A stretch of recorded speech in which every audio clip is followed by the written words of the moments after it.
Welcome to care for studies. तो आज हम पढ़ने वाले हैं क्लास 8 की वर्कशीट नंबर 44, जो कि है फोर्स एंड प्रेशर चैप्टर की।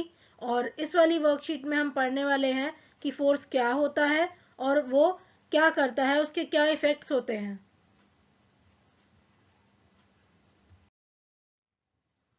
तो चलिए स्टार्ट करते हैं। We have learn that force applied on an object in the same direction at to one another. तो अगर हम एक ही डायरेक्शन में फोर्स लगाएंगे, मान लीजिए ये एक बॉक्स है और इस बॉक्स पे दो जने एक ही डायरेक्शन में फोर्स लगा रहे हैं, तो ये दोनों फोर्सेस आपस में एड अप हो जाते हैं। We need to specify the direction in which force act. तो हमें पता होना चाहिए डायरेक्शन कि किस डायरेक्शन में फोर्स लग रहा है। A force applied on an object can change its speed। तो जो फोर्स है उससे स्पीड भी अफेक्ट होती है। स्पीड कैसे अफेक्ट होती है, कैसे चेंज होती है, आइए देखते हैं। If the force is in the direction of motion, the speed of object increases. तो अगर एक ऑब्जेक्ट जिस डायरेक्शन में मूव कर रहा है, अगर उसी डायरेक्शन में हम फोर्स लगा दें तो स्पीड बढ़ जाती है। तो मान लीजिए ये एक बॉल है। बॉल अगर इस तरह राइट साइड में रोल कर रही है और मैं इसी डायरेक्शन में इस पे फोर्स लगा दूं तो क्या होगा, ये तेजी से आगे मूव करने लगेगी, तो इसकी स्पीड बढ़ गई, है ना। अगर अब यहाँ पे मैं ऑपोजिट डायरेक्शन में फोर्स लगाऊं, ये इस डायरेक्शन में लेफ्ट से राइट जा रही थी, अगर मैं ऑपोजिट डायरेक्शन में फोर्स लगा दूं तो क्या होगा, इसकी स्पीड कम हो जाएगी और स्पीड कम होते होते ये रुक ही जाएगी। So if force is in the direction opposite to the direction of motion, then it results in decrease in the speed of object। तो इस केस में जो स्पीड है वो कम हो जाती है। तो ये एग्जाम्पल और भी यहाँ नीचे दे रखे हैं, तो आइए उन्हें एक एक करके समझते हैं। A goalkeeper dives or jumps to save the goal. The force applied by him can stop or deflect the ball, saving a goal being scored। तो क्या होता है, जो गोल कीपर होता है, आपको पता है जब वो गोल सेव करता है क्या होता है, वो फोर्स लगाता है बॉल के ऊपर, तो उससे बॉल रुक भी सकती है और या क्या हो सकता है, उसकी डायरेक्शन चेंज हो सकती है और वो दूसरी तरफ जा सकती है। इससे जो गोल है वो सेव हो जाता है ना।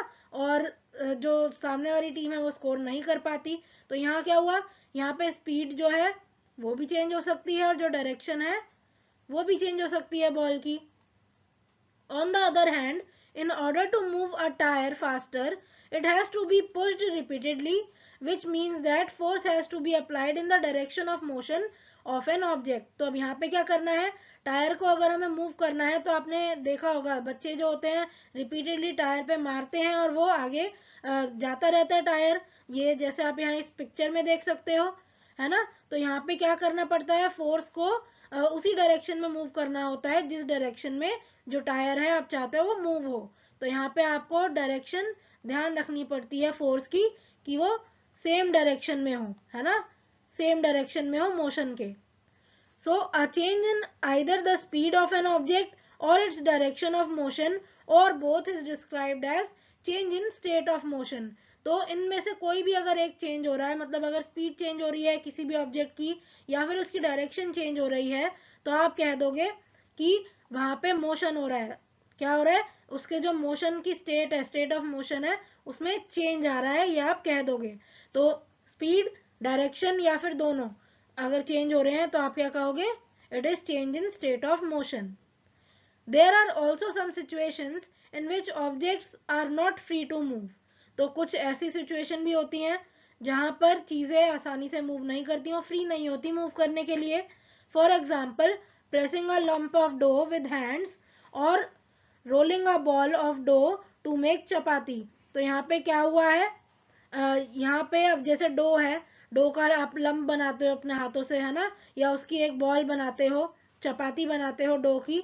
तो आप क्या कर रहे हो, यहाँ पे फोर्स लगा रहे हो, है ना। The application of force in these case leads to change in the shape of an object. तो इन केसेस में स्पीड या फिर डायरेक्शन नहीं चेंज हुई, बल्कि क्या चेंज हुआ, ऑब्जेक्ट का, ऑब्जेक्ट की यहाँ पे शेप चेंज हो रही है। तो इस वर्कशीट से आप ये बता सकते हो, ये चीजें कंक्लूड कर सकते हो कि जो फोर्स है वो स्पीड चेंज कर सकता है, डायरेक्शन चेंज कर सकता है ना, मतलब स्टेट ऑफ मोशन चेंज करा सकता है किसी भी ऑब्जेक्ट का, और शेप चेंज भी फोर्स करवा सकता है। जैसे कि यहाँ पे डो का एग्जांपल है, तो डो में क्या हुआ, शेप चेंज हो रही है डो की ऑन अप्लाइंग फोर्स। तो अब पढ़ लेते हैं हम इस वर्कशीट के कुछ क्वेश्चन आंसर्स। तो पहला क्वेश्चन है, give 2 examples of situation in which there is change in state of motion of an object due to force. तो फोर्स की वजह से जिन भी एग्जाम्पल में, जिस भी सिचुएशन में आप देख पाते हो कि चेंज ऑफ स्टेट हो रहा है, change of state of motion, वो आपको यहाँ पे 2 एग्जाम्पल लिखने हैं। तो 2 example of situations in which there is change in state of motion of an object due to force are. तो पहला है स्टॉपिंग अ मूविंग ऑब्जेक्ट या फिर स्टॉपिंग अ मूविंग बॉल। तो यहाँ पे क्या होगा, स्पीड कम हो रही है ना, तो स्पीड अगर चेंज होती है तो क्या होता है, वो change in state of motion होता है। तो ये आप इसका एक एग्जांपल लिख सकते हो। सेकंड क्या लिख सकते हो आप, किकिंग अ बॉल। तो अगर आप बॉल को किक करते हो तो उसकी स्पीड बढ़ जाती है, तो ये भी एक एग्जांपल है state of change of motion का। आप चाहो तो इसमें और एग्जांपल भी लिख सकते हो, जैसे hitting a ball with bat, वहां पे क्या होता है, आप उसकी स्पीड और डायरेक्शन दोनों चेंज करते हो, है ना। तो इसमें आप जो चाहो वो एग्जांपल लिख सकते हो। Next, state the effect of force in the following situation. तो अब यहाँ पर कुछ सिचुएशंस आएंगी, आपको बताना है कि फोर्स ने उस सिचुएशन में क्या इफेक्ट दिखाया है या क्या इफेक्ट चीजों में आया है फोर्स की वजह से। तो जो पहला है वो है squeezing a piece of lemon. तो लेमन को जब आप स्क्वीज करते हो, निचोड़ते हो, तो उसकी शेप चेंज होती है ना। तो इसमें आप चेंज इन शेप लिख दोगे। नेक्स्ट है a batsman hitting a ball. तो इसमें क्या चेंज हो रहा है, इसमें चेंज इन डायरेक्शन भी है, साथ में change in state of motion भी आप यहाँ पे लिख सकते हो। Next, a car stop by applying brakes. तो अगर ब्रेक अप्लाई करने से एक कार रुक जाती है तो यहाँ पे क्या हुआ, बेसिकली स्पीड चेंज होती है, तो चेंज इन स्पीड आप यहाँ पे लिख दोगे। नेक्स्ट है a blacksmith hammers a hot piece of iron. तो आयरन को हैमर करना, इससे आयरन की शेप चेंज होती है, तो इसीलिए चेंज इन शेप यहाँ पे आप लिख देंगे। नेक्स्ट क्वेश्चन है, give 2 examples from your surroundings where force can change the direction and state of motion. तो आपको 2 एग्जांपल ऐसे लिखने हैं जहां पर फोर्स डायरेक्शन चेंज कर रहा हो और स्टेट ऑफ मोशन चेंज कर रहा हो। तो बेसिकली हमें चेंज इन डायरेक्शन बतानी है कि कौन से एग्जांपल्स में होगी।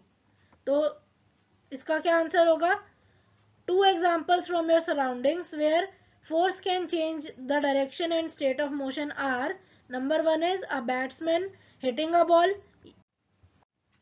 या दूसरा एग्जाम्पल जो आप लिख सकते हो वो है 2 balls colliding with each other। तो 2 balls अगर एक दूसरे से टकराएंगी तो क्या होगा, डायरेक्शन में तो चेंज आता ही है टकराने के बाद, है ना। और यही क्या है, स्टेट ऑफ मोशन आप दिखा सकते हो, यहाँ पे चेंज हो रहा है, स्पीड भी चेंज हो रही है और डायरेक्शन भी चेंज हो रहा है, और इसीलिए स्टेट ऑफ मोशन भी यहाँ पे चेंज होता है। तो लास्ट क्वेश्चन इस वर्कशीट का है, what will happen if applied force is in the direction opposite to the direction of motion. तो अगर मोशन की डायरेक्शन से ऑपोजिट डायरेक्शन में अगर हमने फोर्स लगाया है तो क्या होगा, ये हमें यहाँ पे बताना है। So if applied force is in the direction opposite to the direction of motion, then it results in a decrease in speed of object। तो यहाँ पे जो स्पीड है वो डिक्रीज हो जाएगी किसी भी ऑब्जेक्ट की। So thank you for watching. आज के लिए बस इतना ही। अगर आपको हमारी वीडियो पसंद आई हो तो इसे आप लाइक करें, इस वीडियो को आप ज़्यादा से ज़्यादा शेयर करें, हमारे चैनल को आप सब्सक्राइब करें and hit the bell icon, जिससे जब भी हम कोई एक नई वीडियो डालें तो आपके पास नोटिफिकेशन सबसे पहले पहुंचे। अगर आपको कोई भी डाउट है, आपको कोई भी सजेशन है, तो आप हमें कमेंट बॉक्स में लिखकर बता सकते हैं। Thank you.